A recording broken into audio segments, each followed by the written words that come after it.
Comment poser du papier peint intissé, niveau de difficulté, un marteau.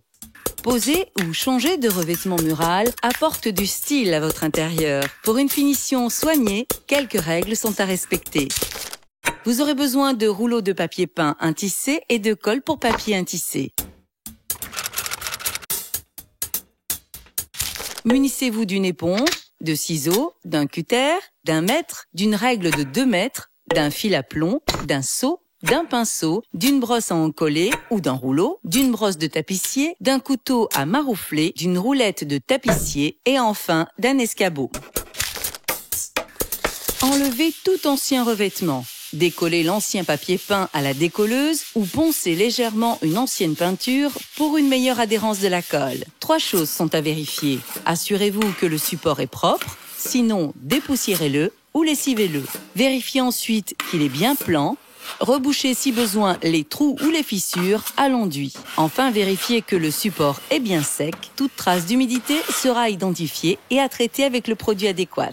Sur un mur brut ou remis à nu, il est conseillé d'appliquer préalablement une sous-couche. Pour une meilleure finition et avant de démarrer la pose du papier peint, posez un joint acrylique entre le mur et les boiseries comme les plinthes, les portes ou les encadrements de fenêtres. Pensez également à couper le courant et à retirer vos prises et interrupteurs existants.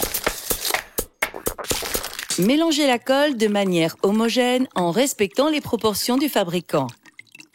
Il est indispensable de la laisser reposer, il est même conseillé de la préparer la veille.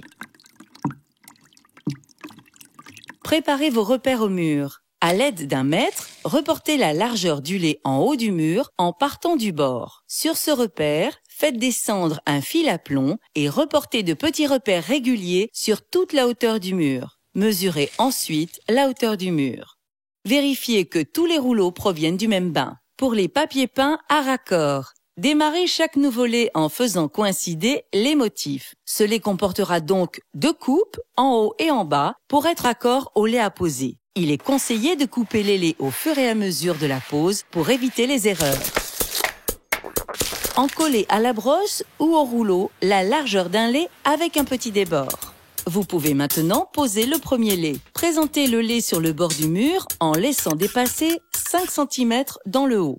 Vérifiez l'aplomb sur base des repères tracés et ce, sur toute la hauteur du mur. Si vous n'êtes pas sûr de l'aplomb de l'angle du mur, faites le premier repère à 50 cm de l'angle du mur pour un lait de 53 cm de large ou à 100 pour un lait de 106 cm.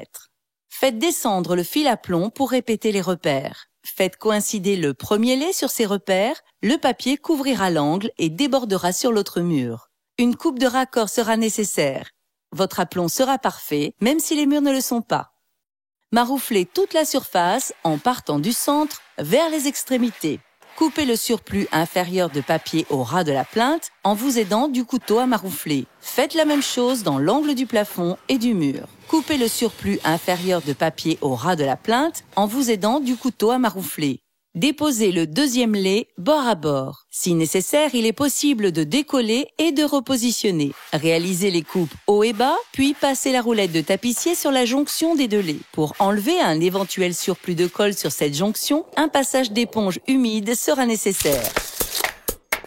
Pour terminer la surface du mur, vous devrez mesurer la distance entre le dernier lait et l'angle du mur. N'hésitez pas à mesurer sur plusieurs points, car les murs ne sont pas toujours très réguliers. Coupez le lait sur cette largeur en ajoutant 5 cm.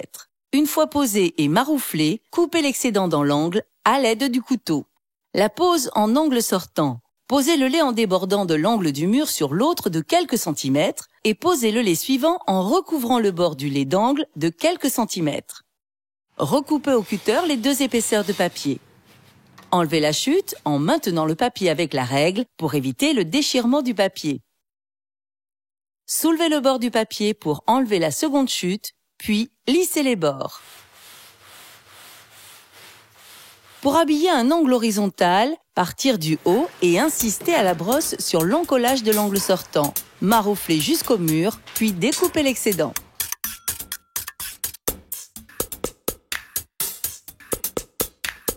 Pour définir les découpes autour d'une fenêtre, Marquez le papier au doigt, découpez en biais et au ciseau jusqu'à cette marque. Rabattre le papier, puis maroufler. Finir proprement la découpe au cutter à l'aide du couteau de tapissier. Pour passer derrière les tuyaux, marquez au doigt le relief de la fixation du tuyau. Coupez au ciseau jusqu'à cette marque. Passez le papier sous le tuyau, marouflez derrière à l'aide du couteau. Coupez une étoile autour des rosaces et marouflez de nouveau. Pour les prises et interrupteurs ont été préalablement démontés et le courant a été coupé. Marquez au doigt le contour de la boîte d'encastrement. Réalisez la découpe au cutter, les prises et interrupteurs peuvent être alors remis en place. Posez le dernier lait en le superposant à celui déjà en place, puis coupez verticalement sur la superposition. Retirez-les de chute. Des soufflettes peuvent apparaître 2 ou 3 jours après la pose. Elles s'estomperont d'elles-mêmes. Si l'une d'elles venait à persister, injectez dans cette bulle d'air de la colle avec une seringue. Marouflez et enfin essuyez à l'éponge humide.